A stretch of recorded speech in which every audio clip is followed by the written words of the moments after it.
The question I was just asked, which is exactly the right question at this moment, is where is Kate from Seattle? She is crossing the bridge. According to her last email, she got stuck. So she will be here in a bit. And I just told her to join when she can. So we are going to get started. The subject of the panel, as you all know, is becoming a What Works city. And so we're going to spend this next hour talking about what we mean by What Works City, what our goals are, the various partners who are part of the What Works City program, and then the experience of some of the cities who are part of our first cohort, our first group of cities who are participating. I know there's a number of folks in the room who also are part of the first group. Can they raise their hands? I know we have Exon, so a number of you, and so feel free. We'll hope you'll join the conversation, and if not, I definitely am going to call on you. So I think I've gotten everybody. So I'm just going to give you a very quick 2-minute overview because the panel is going to spend most of the time on the content. But What Works Cities is funded by Bloomberg Philanthropies, 5 partners. Results for America. I'm the leader of the Results for America. Johns Hopkins Center for Government Excellence, but Behavioral Insights team. Harvard, Jeff Liebman's program there. The Sunlight Foundation, I see the head of the Sunlight Foundation back there, so he's going to get called on as well. Just putting you on notice. Yeah. Do you want to just join? Come on. And the program was launched in the spring this past year. The eligible cities are mayors who are in cities 100,000 to 1 million people, so sort of mid-sized cities. There's about 270-ish of those. We got 108 cities mayors apply in the first month, which we were thrilled by. Excited by the demand, very excited by the feedback we got early on about how this could be helpful to cities. And so that's been, like I said, just a bit of a surprise, but also one of the things that's gotten us especially excited about what we're doing, what we're going to be doing over the next 3 years. The program's going to be going on for 3 years. We have announced the first 8 cities. The next round will be likely November, December-ish. But there's a lot of work that's been going on, despite the fact that there's only 8 that are public. There's a lot of other work going on that I'm going to let Beth talk a little bit more about. The role of Results for America, the organization that I lead, is focused on building the movement, building momentum around the idea that governments need to be using evidence and data to get better results.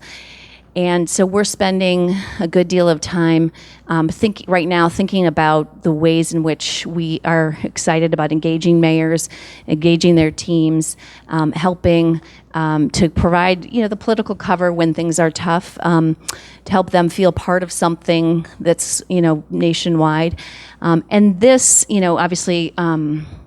Code for America is one of the core parts of this movement that we all are part of, and so we're super excited to be here to talk about What Works Cities, and we'd be thrilled after the panel to talk to any of you about how to get cities involved, how to get your organizations involved, what else we can do to partner with any of you. We're trying to make this something that is complementary and builds on a lot of what else is going on in the city. So.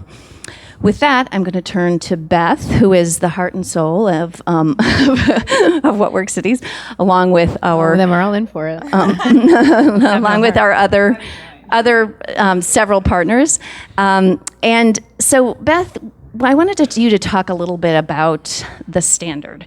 What Works Cities has a standard that is kind of the North Star of where we're hoping, what it means to become a What Works city. And, as part of a movement building, it's important to have sort of where you go heading toward. I think it's also, obviously important in thinking about the steps that cities need to take to kind of get to the point where they're using evidence and data more effectively.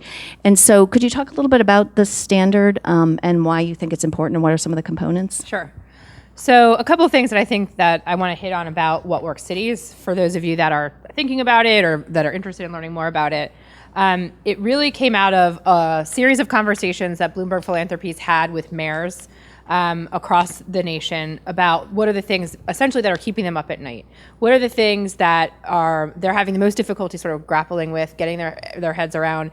And one of these issues that emerged over and over again was this idea that they know that data is important, but they don't know what to do with it from an executive perspective. They don't know how it can help fuel solutions. They don't have clear lines of visibility on how their agencies are using data and evidence on a regular basis. And one of the things that they really wanted help with was how do we create programs, or how do we support our programs that already exist, but at the same time, how do we derive ongoing value out of those programs?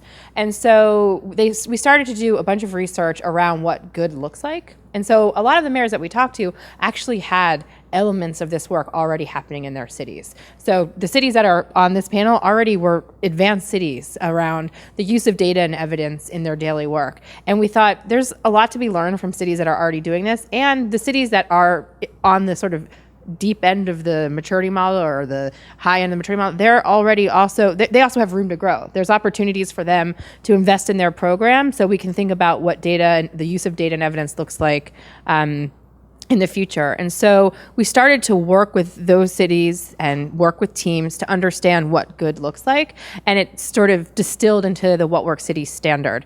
And the What Works City standard is a very broad standard that we're working with cities to implement elements of into their practices. And really what it is about, chiefly the first thing, and I think one of the things that the panelists will probably echo in their talks today, is commitment. That work with data and evidence in government, for it to be effective, it has to be led and it has to be committed to, not just by the mayor, but by the people in your organizations that need to move the needle in these areas that are keeping mayors up at night. And so we look very deeply at a city's commitment to doing this work, starting with the leaders, whether you've got a strong city manager style government or a mayor, understanding how important this is, whether there's a real appetite to do this, because if there isn't, it's going to be really hard to get this work done in your cities. And then we look at the organizations and how they're aligned and how they're already using data and evidence in their regular work. And is that data and evidence being used on a regular basis? Is it being used to inform decision making?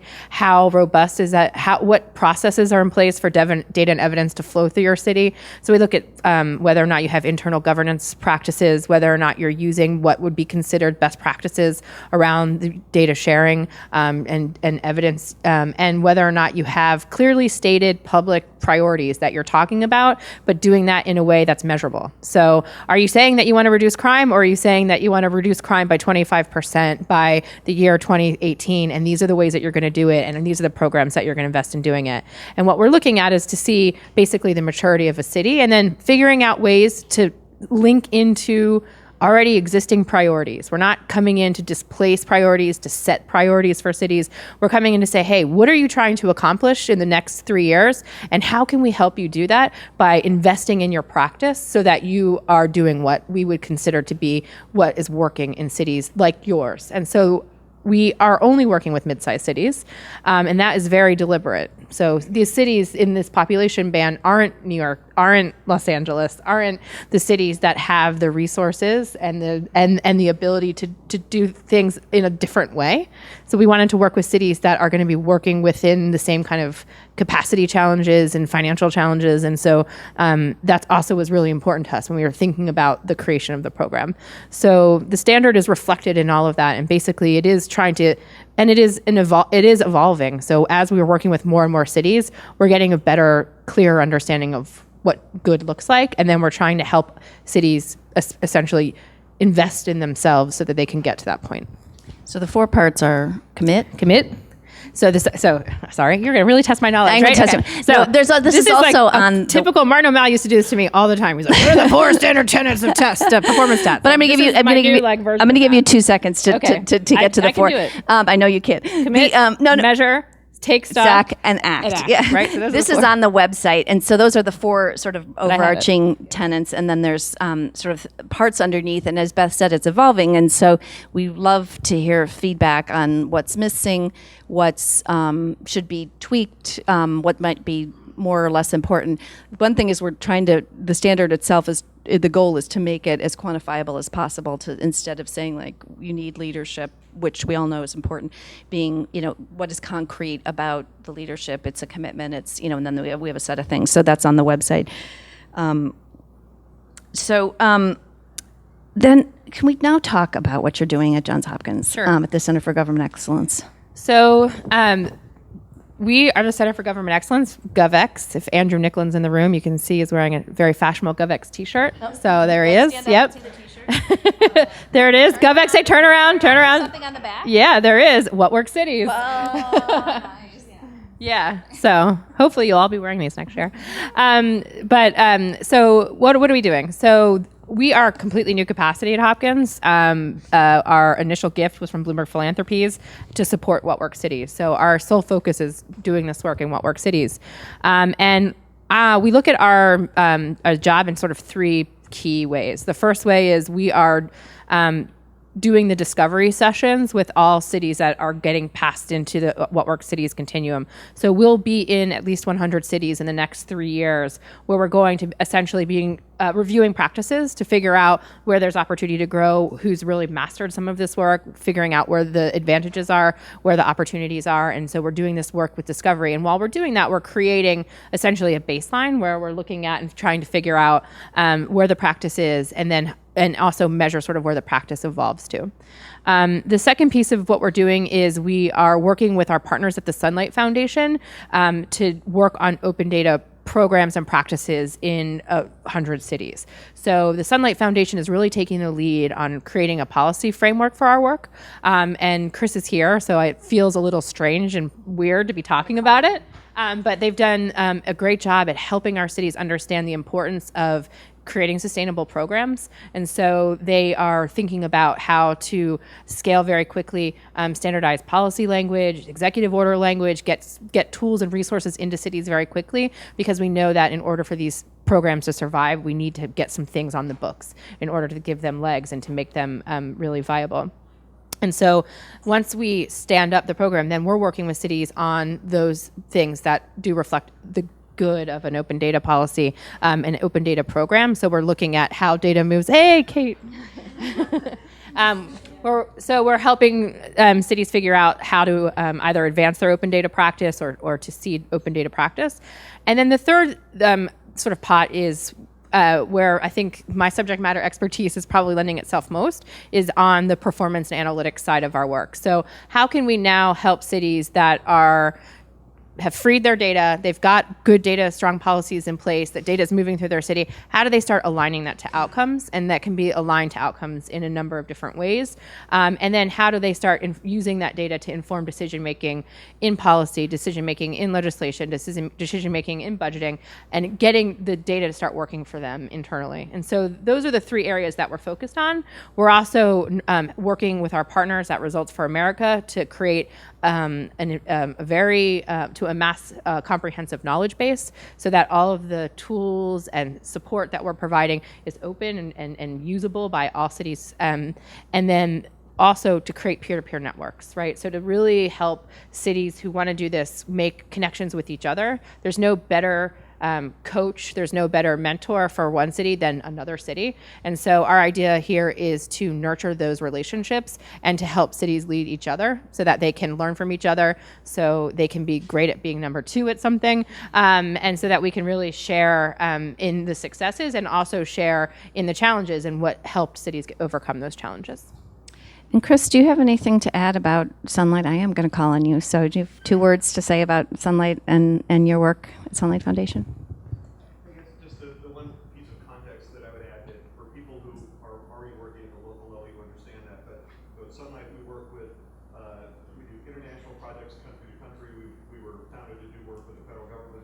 We do work with state governments, but we're now more and more doing work with local governments. And one of the, I think, lovely things about this project is that, when we try to talk about open gov practice and open data, opening up more data at the federal level, it is truly, it's a FOIA, it's a lawsuit, it's pulling teeth, it's incredibly difficult because the default there is on close. And the really awesome thing about this project is that we're working with willing partners, and that people in local government really, really want to go down this path. They want to get better. We are helping people do something they already want to do. and it's one of the, I think, coolest parts about doing this work. And that, you guys sort of implied this, but clearly in the local government world, big cities have taken great steps, and big cities have achieved a great deal. And so the next step, if we're really going to create sort of a cultural norm for how local government works, is to push what big cities have done into this mid-sized tranche of communities, and that's really what the goal of this 3-year project is. In the end, is to create a new norm about how local government functions. So, just a little bit more context. Excellent. So we've heard about GovX and about Sunlight. Do you want to say a couple words about the other two core partners beyond Results for America? So for the cities that are on the sort of advanced scale, or have been working on these issues and using data and evidence in their daily work, there are a couple of smaller offerings that the partnership has that we can connect into cities. And the first one is the Behavioral Insights team. So if you're familiar with the Nudge Unit or some of the work that's happened over in Great Britain and now that's being proliferated in the White House, the Behavioral Insights team is essentially looking at how low-cost evaluation or A/B testing or very rapidly, easily deployed random control trials can be effective at a local government level to help make better decisions, to help align policy and practice, and to extract more value out of programs. And so they're working with a very small number of cities who are going to be essentially learning how to rapidly deploy these types of resources across a whole continuum of programs. And then the other partner is the Government Performance Lab, and they're really looking at the relationship with government and how they spend their money and whether or not they can change the paradigm between sort of buying goods and services to buying outcomes. And how do we create an outcome framework for the way that government spends their money in a way that will line up to priorities that are set around what a mayor or an administration would like to see achieved in short order. And so they are both being connected to a smaller group of cities, but the idea here is that we are creating a maturity model. So cities who are coming in at more of a basic level will have the opportunity to sort of reapply or sort of get additional resources as their practices evolve. And the idea here is for us to be continually looking out for what those best practices are and to bring them and make those connections back into cities. So that's an overview of the program, and then specifically the elements that are sort of the, as Beth said, the sort of the deeper, broader reach. As we said in the beginning, I just want to repeat, is we're going to be touching 100 cities in the next 3 years. On this panel, we have 3 of those cities represented. And so we're excited to hear about their first sort of impressions and work with What Works Cities.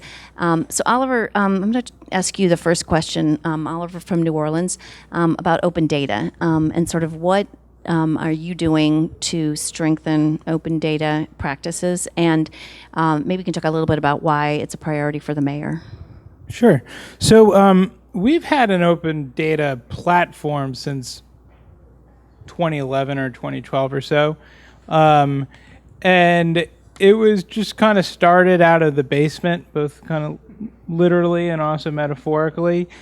And we started pushing data sets there, largely the most uncontroversial ones, like where the council districts are. But then as we got more into some priorities, especially around blight, and my team got into this blight stat program.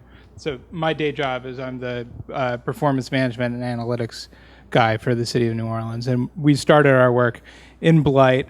And my team worked very closely with our data team to strengthen that data infrastructure around blight. And then also, as we were iterating on that data in stat meetings, we began then to push that data out to our open data portal.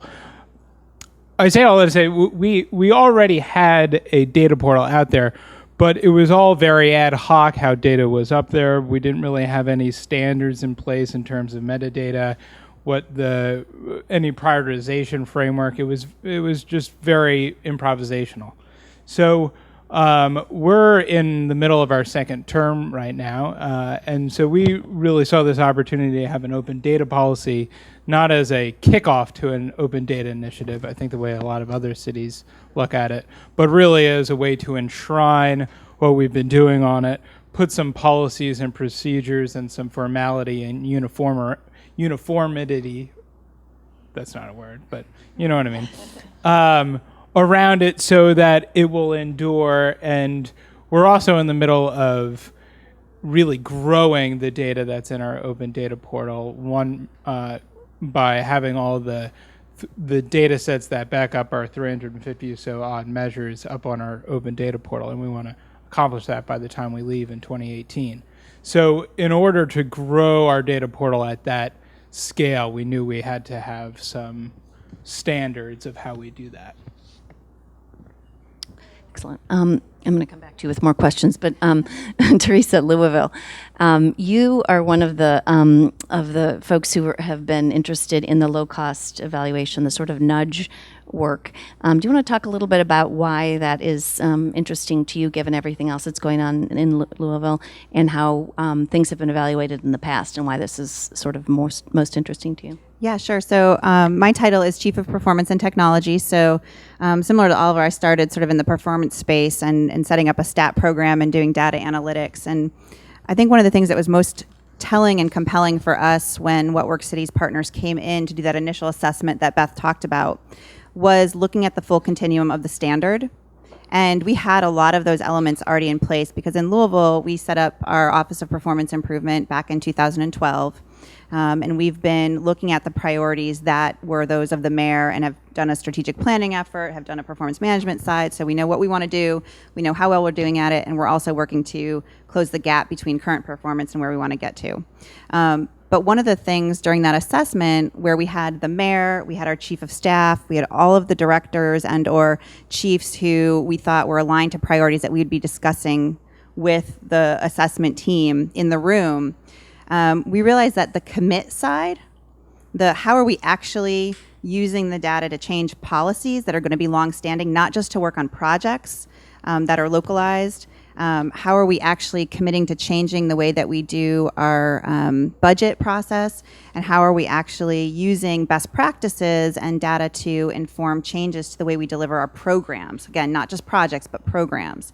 And so the behavioral insights team was really compelling for us from that perspective, because what we wanted to do was say, we need to revolutionize the way that we deliver services to citizens and do quick, rapid assessment of whether or not the small changes that we might be making, whether it's to the language in terms of how we share information with citizens about things we want them to do, right? So a great example that you may have heard of before is code inspectors who go out to the different neighborhoods within our community and notify folks when they're in code violation. Their grass is too tall, their gutters need to be cleaned out, they've got trash in their yard. Currently, what we do is we mail them a 3-page, very legalistic document. And not surprisingly, nobody does anything initially with that information. Most people do not then go and mow their lawn, and nobody cleans out their gutter. I mean, we have to send them 3 different communications before anybody does anything. And we send out over 50,000 violations a year. And so what we're talking about with the Behavioral Insights team is how do we change that communication? How do we streamline it? How do we leave a door hanger that has a picture on it that says your grass is here, we want your grass to be here? Fix that and, thank you. We won't bother you again, right? We won't send you 3 other pieces of information that look like a letter from a lawyer, which is what we're currently doing. And what we think is that will actually change the way that people react and engage with city government. It will free up our time to focus on other things. It'll free up our resources to focus on other things. But I think even broader than that, and this comes out of some work that we've been doing with Results for America for a while through the Moneyball Fellowship, we're also using our data to look at the problem from a different way in terms of what else could our engagement with citizens who we engage with for code violations, how could that change and deliver better results for the city overall? So what we've identified is that, maybe not surprisingly, residents who are getting code violation notices happen to be in an area of town that has a higher rate of fire than anywhere else in our community. It also has a higher number of vacant and abandoned properties. It also has a higher number of residents that our community services or human services department engages with on a constant basis and has caseworkers who go into the homes of residents in that area. And so if we're going to be communicating with citizens in a different way, can we also provide them some information about fire safety that they need to know because they are in an area that has a higher rate of fire? Could we also provide them some information about community services that they may not know about?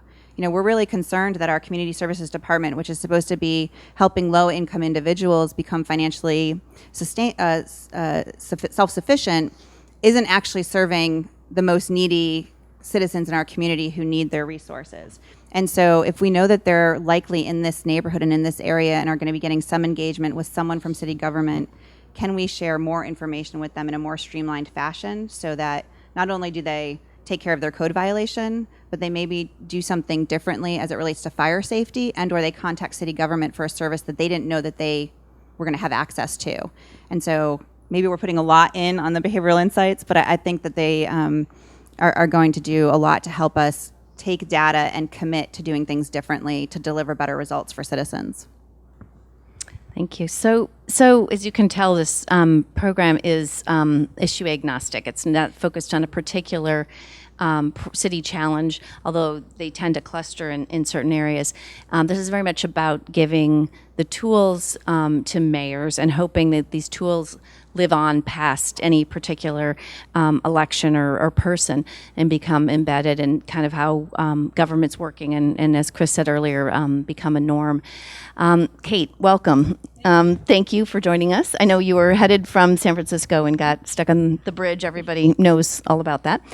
And I was hoping you could talk a little bit about what you're doing on the performance contracting component, how to get data and evidence to matter more in contracts. Again, as an example of how, making this live on beyond you and beyond any particular mayor in Seattle. Well, thank you very much, Michelle, and thank you again for us being a part of this program. Mayor Murray in Seattle ran on governance and wants things to work right. And I'm a huge believer in that when you have facts in front of you, it's transformational. I think all the work that we're doing here, it's going to be very different government a couple years from now, and it's very exciting. So we, as a city, spend about $40 million on homelessness, and still we are overwhelmed by the homelessness problem. And we don't actually know at this moment, I will admit in this room, if we are getting results from that $40 million. So we are very grateful for this program because we have to know what is working and where to best place our limited resources. So we started with just, we're in the second year of our administration, so our first thing was to inventory, to find out exactly where the money was going, and we found out we had over 400 different contracts for that $40 million going to many different agencies, most of them with no outcome basis. And in the human services world, it's mostly an output counting. We count the number of sandwiches that we give out to people who are homeless. What we don't count is the number of people who come out of homelessness as a result of getting that sandwich. And so that is the big shift we are trying to do. So we have some help from the Government Performance Lab at Harvard School, and thank goodness we have a full-time person who's just there thinking and pushing us. We sent our first set of contracts out this year for food survival services and senior services, requiring them to tell us what outcome they were going to get from the funds. And it's a difficult process because everyone who doesn't get funded because they can't show any outcomes shows up at City Council to get that money back. So we started out, we didn't tackle the homeless shelter programs first, and that's why, but we are going to do that next year, hopefully with the data that we're building on with the help of What Works Cities. So that will be our next. And so one of the strategies we're using, we took our 5 biggest shelter providers, and they all had an average of 50 contracts apiece between a day shelter, a food service. The money all comes down in lots of different streams. So we're going to try a portfolio model with one set of outcomes for all the contracts they have for us and one stream in order to do that. And so that's, I'm hoping that if we, with this help that we're getting, that we're going to be able to make that work. Because the mayor is, it's great working for a mayor. He says transparency is our friend, so we're going to do this all in a very public way. So it should be pretty exciting. That's great. Excellent. So that's going to be exciting to watch as that develops. Since the program was launched in the spring, the work with those cities is still relatively new. But it's building again on a lot of what's already been done. And one of the things that we believe, especially in sort of the movement building, momentum building part of what we're doing, is making sure to tell the story so this becomes very real to folks who are beneficiaries, to community leaders, to advocates, to contractors and people who, so they can understand like what it is we're talking about and what it is we're looking for over time, knowing that government's going to look very different in several years. Oliver, can you talk a little bit about one of your examples of powerful results? I know you've done many things in New Orleans, but I think hearing about some of the good stories you're able to share and the effect that has on the momentum in your city for this. I was thinking of your fire department one in particular. Oh, okay. Yeah. But you can use any one you want. Yeah, don't spoil our next panel. Okay. Oh, smoke alarms? Okay. Well, okay. Shifting gears. So the idea for this, there are fires in all cities and fire fatalities, sadly, in all cities. And in New Orleans, unfortunately, this happens more often than a lot of other places because we have a very old housing stock and quite a poor population. And last fall, there was a kind of really a heart-singing event where 3 children and their mother and their grandmother died in a house fire that had no smoke alarms.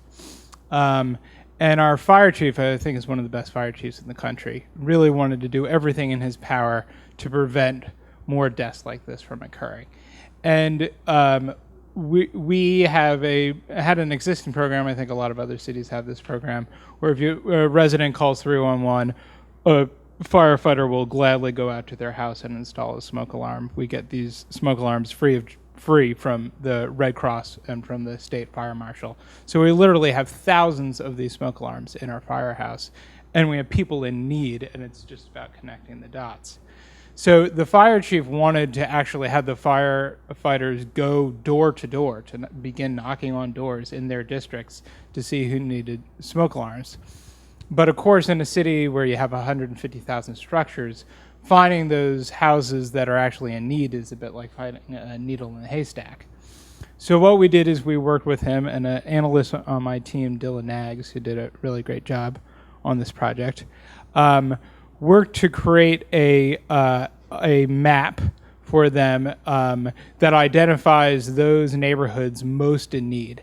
And that map is an index of 2 models. The first model predicts which census block groups are least likely to have smoke alarms, or not the census block groups, but have the greatest concentration of homes that are in need of smoke alarms. And then the second model predicts where is there most likely to have fire fatalities. And that draws on some research done that shows that the very young and the very old are most likely to die as a result of a house fire. So now the fire department is going door to door in those neighborhoods where those smoke alarms are needed most. Enigma was our partner on that, project with us. Mike Flowers is their chief analytics officer, and I think probably known to a lot of people in this room. They helped in the methodology of that project, and they've now actually created an app that applies that insight that we use just for New Orleans and applies that nationally. So you can check this app wherever you are in your city to see which areas of your city are most in need for smoke alarms. It's a really exciting story, really huge potential for this kind of tool. Theresa, can I give you a chance to talk about one of the things you're most proud of in Louisville, of the things that you and the mayor have done over the last several years that shows that this delivers real results for citizens, things you can point to? Yeah, I mean, well, it's interesting. We've got a number of projects that we've done over the 3 or 4 years that we've had our overall STAT program and our Office of Performance Improvement and Innovation. But I will say one of the things that just this last spring I was most proud of was actually the way that we were changing the culture and the way that not only our mayor and his executive staff, but our directors and our employees across city government are using data and the priorities set by the administration to communicate and think about the work that they're doing on a daily basis. And so this was brought to light for me at our most recent budget hearings. We have a fiscal year that starts July 1, and so in June, all of the department directors have to go before City Council and propose their budget and talk about the great work that they've done over the last year and what they need to be able to continue to deliver services to citizens.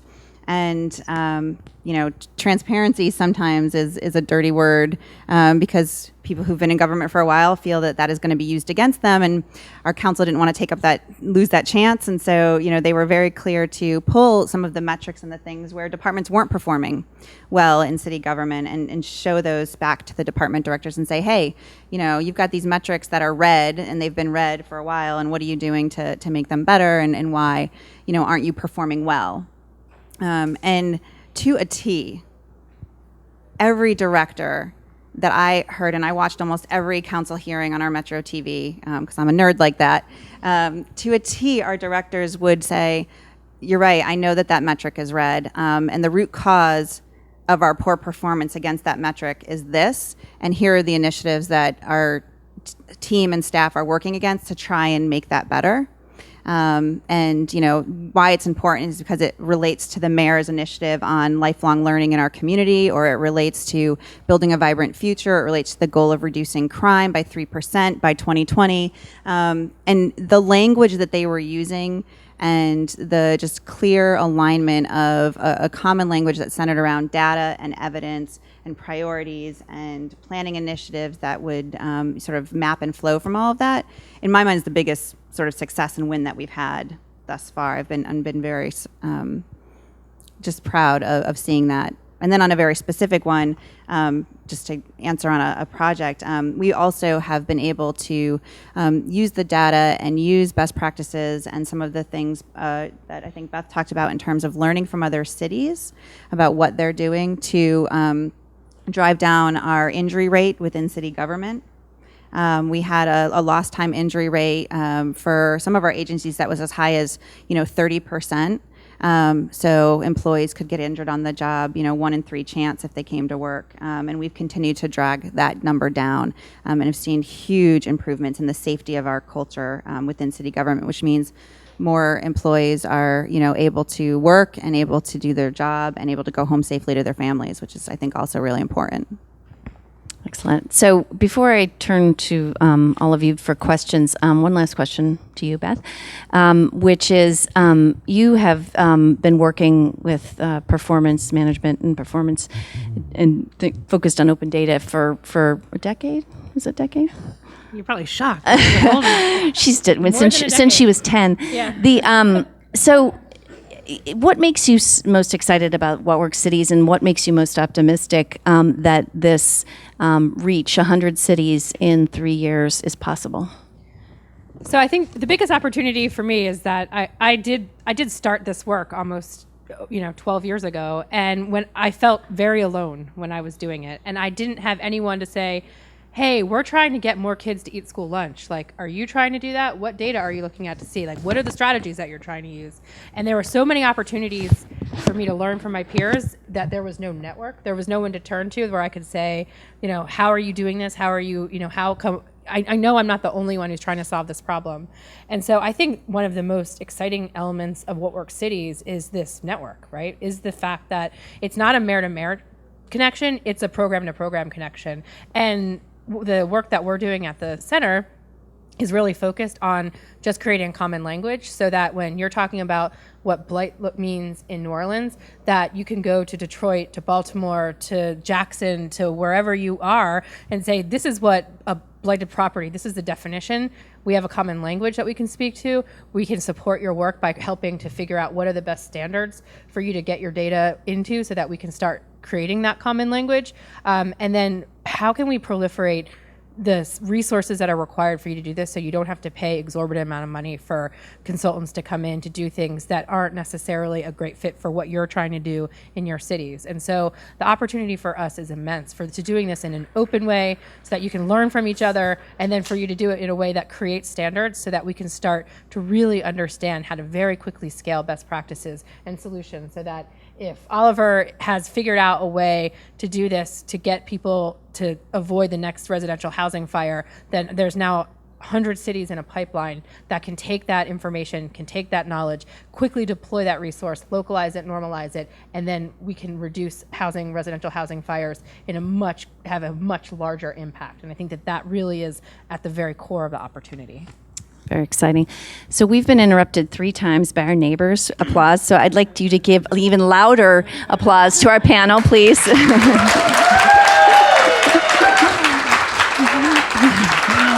Very well done. Very, very, very well done. So questions. I'd love to call on some of the What Works Cities folks who are in the room if you have anything to add or want to lead off with the first questions.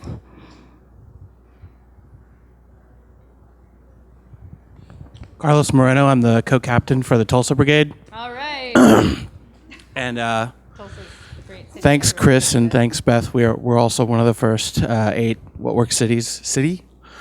From a Code for America Brigade perspective and working on the ground, we see our role as one of helping to prime the pump of the city as a data publisher. So if we can help, and John Grigorovich, I'm going to call him out, is right in the 3rd row right there. If we can help John and his department publish more data, then we feel that we're doing a great job. But I'd like to ask, what's sort of the next step or the next role for us? Because all of the performance indicator and analytics type stuff that you guys are talking about is a little bit of a foreign language to us. Yep. So how do we kind of bridge that? So I would love to have this conversation with you next year here at the summit, where it's not if he's publishing more data, but how is it like if I can solve this a particular problem, so that the connection that you're making with your city as a brigade captain isn't about data. Data is important, and data is a piece of solving the problems.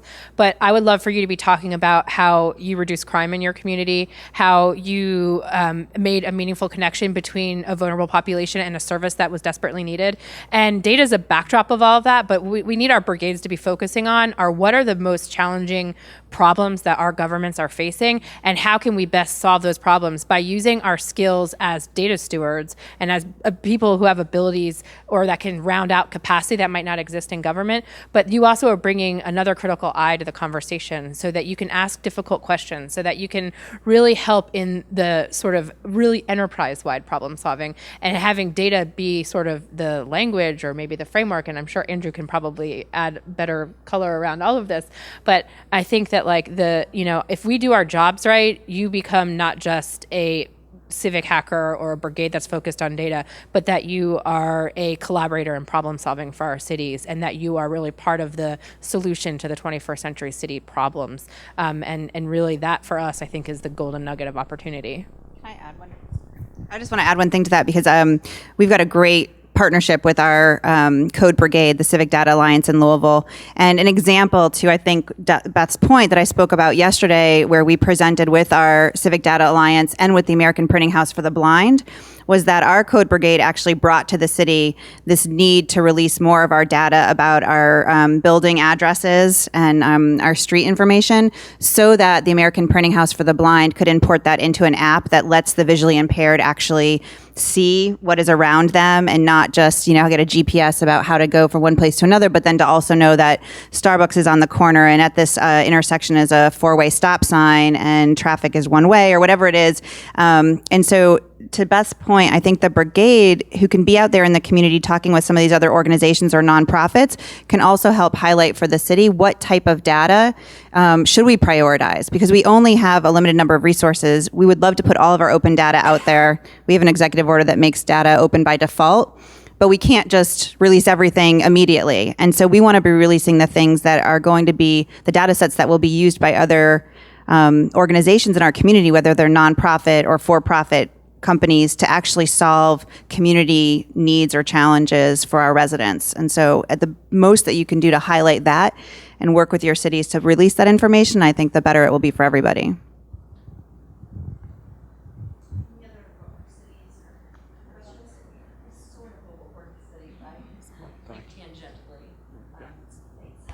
I'm Beth Mitchell. I'm from Salt Lake County. I'm going to join you guys in New York City Moneyball Fellow thing, which is so awesome. So anyway, I'm kind of in the weeds on this, and I'm like trying in my head to isolate which question I want to ask.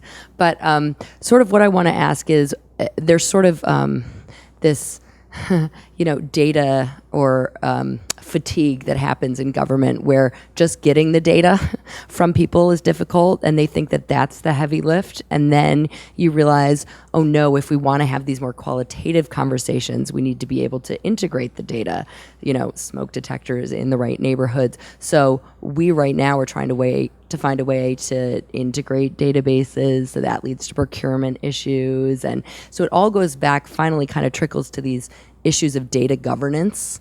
And I'm just wondering if it's you guys, how the relationship works with IT. I know this is sort of an in the weeds type of question, but sort of how are you creating those relationships so that eventually you're going to get not just data for data's sake, the quantity? Because a lot of times when it goes back to indicators and outcomes, you might be tracking data, but it's not good data. You don't want to know how many meals, you want to know how many meals per dollar. So we're looking for the value. Yeah. So, Oliver. Hey. Go for it. Well, I was just going to say is that some of the most difficult data governance meetings I've been in are data governance meetings that's just IT people. Yeah. And that's because the mission of the IT department is usually not the same mission as the policy making departments, or there's a real disconnect, right? Yeah. And if you're not the IT people are instrumental. Like the GIS people, they're legends in this field because they've been doing this forever. They've been thinking about data standardization. They've been thinking about governance. They've been very pragmatic in their approach. And I know that my friend from Tulsa also has a GIS background and, can preach this as well. But if there's a disconnect between the policy people in your governance structure and the actual realities of the pressures of the front line isn't represented in the voice that's being spoken in your governance, then you're fundamentally doing something wrong. And that when you get the right people in the room, you'll start to see becomes the friction. It just melts away in some cases because people all of a sudden say, oh wait, you've been collecting that data? I could really use that. And I have resources that can help you get that out because I really want that information. And when you have people who can talk about the issues of delivering better services or improving outcomes for people and let the data take less of a prominence in the conversation and the ways about getting it, all of a sudden I think you will see emerging out of that a much more robust willingness to get the down and dirty and take care of it because people realize the value of actually using the data. But who should be in the room from a practical perspective? You need the technologists there, you need the policy setters there, but you also, I think, need the practitioners there. And I think that they're also oftentimes very much overlooked, but I'd love to hear what Oliver. Yeah. Sorry, I was really eager to answer, but then now I kind of forgot what I was going to say. But so I think your part of your question started on. So you have this data, and then what do you do with it? How do you translate that to action? Right. That was at least the first part of it. I think just in our humble experience, having the problem and the issue take center stage, and then data really being just kind of the supporting role of helping to create a feedback loop for what you're actually doing about that problem is the most important thing. And I think having those meetings and conversations where you're really following up on action items and talking about what you're doing and how you're solving that problem is the most important thing. And data can help make those conversations more constructive and on focus. But I think when you're starting, I think the conversation should come first and then the data. And then your question went into data governance. And that's really just something that we're beginning to entertain in New Orleans, and what we put a lot more thought into and a lot more activity into around this open data policy. And we are not drafting an open data policy now that's thou shalt release 3 valuable data sets and within a year and then you're good.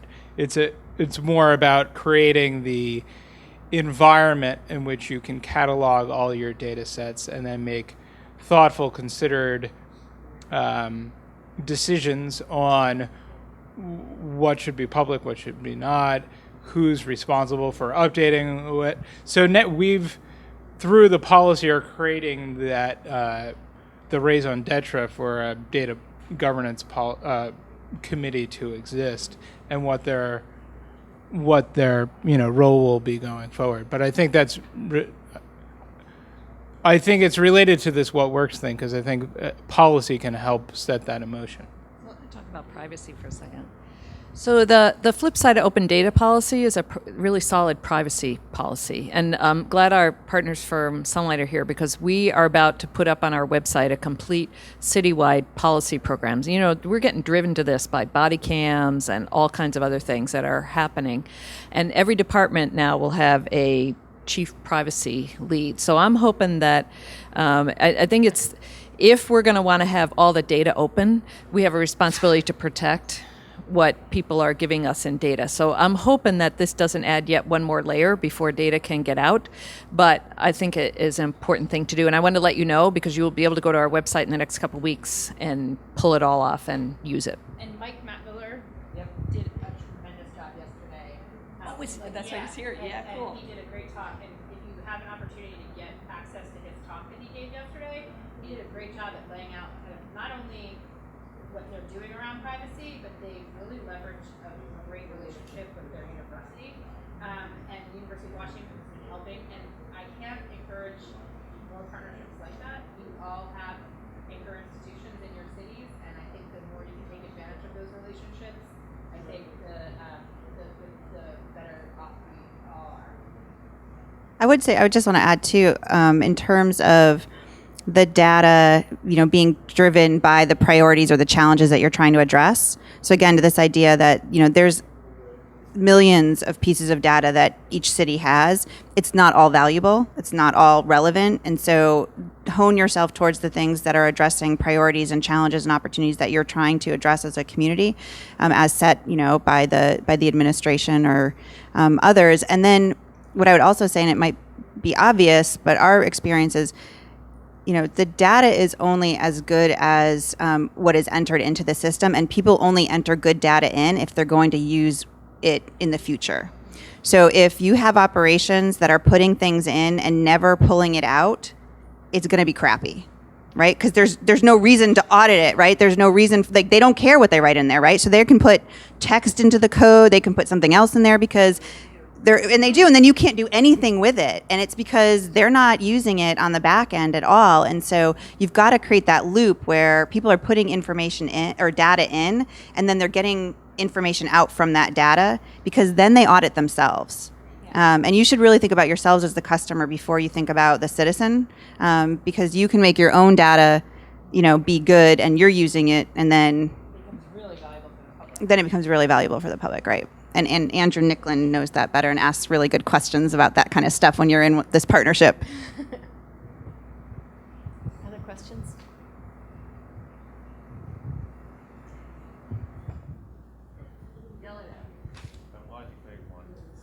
For the recording. Hi, everyone. Thank you very much. I'm Peter Tatian from the Urban Institute in Washington, D.C., and so it's really exciting to hear about all the great work you all are doing.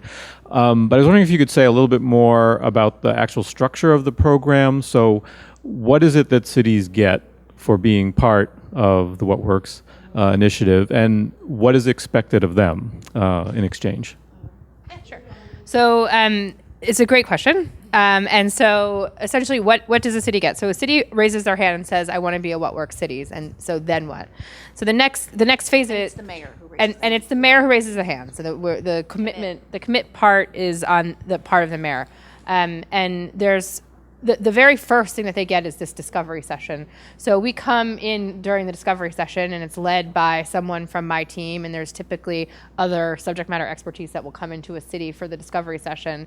And the first thing is we basically will facilitate a conversation with the city and help them understand kind of where they are. This isn't about assessment, and I know that it's referred to, but it really is just about, what are you doing, and how does it align to what we sort of consider to be the standard. And at the end of that, there's a report that comes out from that. So there's some information that we share back to the city that basically says, these are the things that, and it's not really a report, it's just a, right? It's not a report, yeah. No, it's not a report. It's like here are the observations. It's just it's a summary of the conversation that we had on the day. And it really is just like, here's our standard, and this is essentially like all the things that you're doing that are consistent with it. And it's really more of a celebration of where you are. And then after that, and that really in itself there's a lot of value in that, is that having that conversation, that discovery session. And then we move into the next phase of this, which is we have identified some opportunities where our partners think that they could serve some value into the work that you're doing. And so what does that look like? And so then we create essentially a work plan between the city, and it really comes from the city. Like, what are the things that you want to work on? This isn't about us coming and saying, you need to do these things. This is about, what are the things that you want to do? And here are our, the things that we think that we can provide. And we basically have a conversation and a dialogue with the city that produces a plan for the things that we can bring to the table. And it's technical assistance. I mean, a lot of it is technical assistance. It's focus. We have this the peer-to-peer network. We're creating knowledge products. But really, it is about coaching the cities through these processes. And so, and we come up with what success looks like. So we work in collaboration with the city to say, in the next few months, if we do our jobs right, this is what a success would look like. And it is pretty different depending on what city is participating, and then for Harvard and for BIT, they have sort of discrete projects that they're working on. So they have really specific outcomes that they're geared toward. But it's not just about the outcome. It's about, have we improved the skill set in that city so that they can replicate the use of these tools when we walk away. And so if we've done our job right, we've gone into the city and we've given them the skills that are required to not only stand up the capacity to do this work, but that the work will continue into the future and it will have a lasting impact regardless of who's in power, what the issue of the day is, but that we've made these changes in the way that government is working that are consistent with the practice. Did I? Perfect. That's the focus. We're very focused. That's the nudge. Nudge. It's a project. It's like a project. And the thing is that the whole point is that the city has raised their hand to say, like, hey, we acknowledge this is an area where we want to develop and we want to do this. And there are some cities that are going to raise their hand and say they want to do it, and then we're going to kind of talk about kind of the intensity that we're going to bring to it, and they're going to be like, no, I don't think that we want to do that anymore. And then there's going to be some cities that are going to want more and more and more. And, that was the spirit of the city, but they don't want to do it. So, I think that's. One more question. So again, the session is how to become a What Works City, and you said there's going to be another round towards the end of this year. What, if anything, is your criteria besides the population? Certainly I understand a certain could be readiness, but have you thought of either regional or other kinds of connections for the kinds of cities, coastal or other things like that, in terms of how one connects and perhaps leverages the results? Yeah, so all of those things are involved in making the decision, and leadership. The commitment is certainly top of what we're looking for, but there's other things about it that Beth can maybe talk a little bit about. Oftentimes, it has to do with the relationships our partners have with other cities, our desire to help cities who want to succeed and who have the potential to succeed. There's a number of factors, and it's Beth and I were smiling because it's not always a smooth, easy process. It's not like everyone's ranked 1 to 10 and this is the cutoff. it's more of an art to it, like figuring and very much trying to cover lots of different parts of the country, different size cities, but the commitment is a very big part of it, and the ability of the mayor and the team to be ready and excited and to deliver. So, but there are some sort of obvious things that we're looking at. If this is like the last 6 months of a mayoral term, it's probably not going to be the right timing for us, because we want to be able to get traction and we want to invest in something that we know is going to live on. And so we're looking for a little bit of stability. So that's one of the things that we're certainly focused on. We also look kind of carefully at who's applying. So we want mayors to apply. We want people in mayors. So, it doesn't have to be the mayor. I mean, we have had some mayors who have literally filled out the application. It doesn't necessarily have to be the case, but it has to be something that's top of mind for the mayor. The reason why is that even though we look for champions not at the mayoral level, we need the mayor to be able to have our back when we're on the ground, to make sure that that there's a focus, and that if we're going to agree to provide some services, that that it's going to be prioritized to a certain extent. And so we ask a lot of questions about that get it readiness. And so the application, you can, I think you can still see it on the What Works Cities website. And then it talks a little bit about the priorities. So we do take a look at sort of what your priorities are as an administration. And then really, for us, it's just about sort of the likelihood that we will get some traction. So thank you all. I hope you will go to the What Works Cities website to learn more. The application is still open. Those who haven't applied, we encourage them strongly to still apply. It's possible. And if you have any questions or want any advice on how to help support your city in this process of becoming a What Works City, these are the folks to talk to. So let's give a really, really loud round of applause.